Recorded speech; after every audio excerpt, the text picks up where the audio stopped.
رسول الله صلی الله علیه وسلم یو ځل وفرمایل وی مفلس پیژنې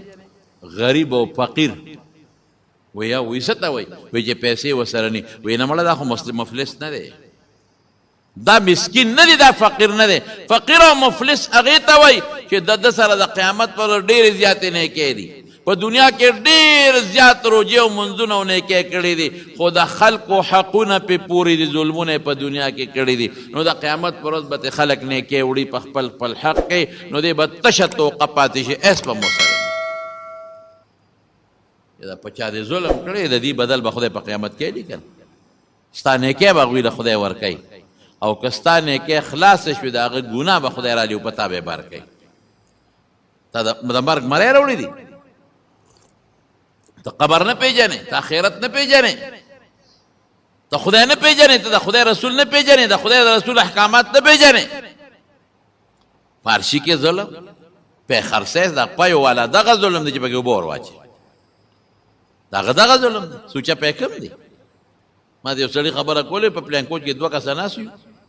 وی یو بل ته وایي چې یاره زه خو پکې دا پیپ ما خو ډېر زبردسته طریقه لاندې کړې ده وی څنګه وی په پېښور کې پلانکي دوکاندار دی او هغه نه پوډر راوړم او بس په اوبو کې ښه مزېدار حل کړم او چڼې کړم او په پیو کې سم ټینګ پی دی دا حل دی پوډر رالی په پیو کې اچې د ظلم نه دی دا زیاتې نه دی رونو ظلم به نه کړ بس په خپل حق صبر وکړې د بل حق ته بړې مه وهې او که څوک د سره زیاتې وکړي الله ته سپاره دا ور خو مسلمان دی بخا او که نه بخې بس خدای ته سپاره ستا به څه سپېړي الله پېښه او سپېړی پېښه او چې کم د چا حق دی هغې کې زیاتې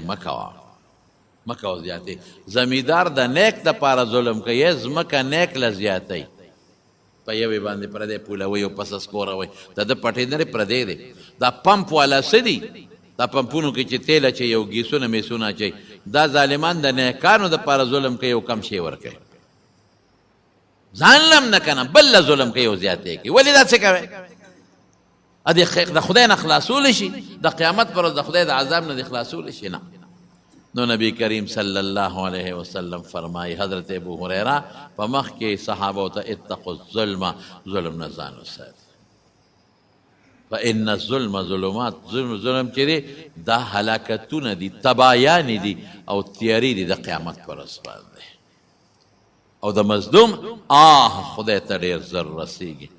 دومره بل څیز نه رسیږي څومره چې د مظلوم رسیږي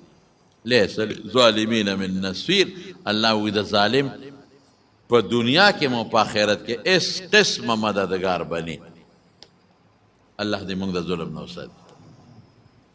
که زموږ نه شوي په ژبه یا په لاس یا په مالیاتو کې هم چا سره ظلم زیاتې کړي خدای موږ ته معاف کړي او غلم خیر او برکت ورکړي خدای موږ ته معاف کړي غلم خیر او برکت ورکړي خدای مو ظالمان کې او مو مظلومان کې او الله د فتنو آفتونو مصیبتونو نه په امن کې استاد دعا کې دا سیلابونه دي ډېر زیات اوس ما واورېدل چې یو غټه ریله ده روانه زموږ په دې علاقو باندې خدای پاک دې مسلمانان دې سیلابونو نه محفوظ کړي خدای دې موږ دا موږ ظلمونه کوو که نه نو خدای دې د خپل قهر او غضب نه په امن و امان کې وساتي او زمونږ د عمرزو کې د شاه فیصل زمونږ منزل راځي مستقل زمونږ د جمعې مقتدي دي مستقل د هغه شاه فیصل والد صاحب وفات شوي دعا ورته وکړئ چې الله یې مغفرت نصیب کړي الله یې د آخرت خوشحالۍ نصیب کړي الله یې وارثانو له صبر ورکړي او د هغې نه مخکې د قاریم د عبدالله صاحب و د عمرزو د هغه مور وفات شوې وه د هغې نه مخکې زموږ د محمدي ګل حاجي صاحب رندار وفات شوی و عمرزو ټولو ته دعاګانې وکړئ چې خدای پاک یې مغفرتونه نصیب کړي او الله یې د آخرت خوشحالۍ نصیب کړي خدای پاک یې وارثانو له صبر وکړي او دا د حسین علي حفیظ صاحب زمونږ د عمرزو د هغه اوښې او د غریب جان مولوي صاحب د رضاړو د هغه ترو هغې ته دعا کوي چې الله یې مغفرت نصیب کړي الله یې د آخرت خوشحالۍ نصیب کړي او وارثانو له خدای صبر ورکړي که څوک بیماران دي خدای روغ صحتونه ورکړي الله قرضداران د قرضونو نه خلاص کړي خدای د بې کسو بې څوکو ته مدد وکړي خدای د بې کسو بې څوکو ته مدد وکړي چې کوم په بار ملکونو کې دي او لګیا دي غریبانان مزدورۍ کوي ته ورته مزدورۍ اسانه کړي ته ورته سفر اسان کړي خدای ته زموږ حفاظت نصیب کړي، زموږ د بچو حفاظت نصیب کړي، مو ظالمان کې مو مظلومان کې برحمتک یا ارحم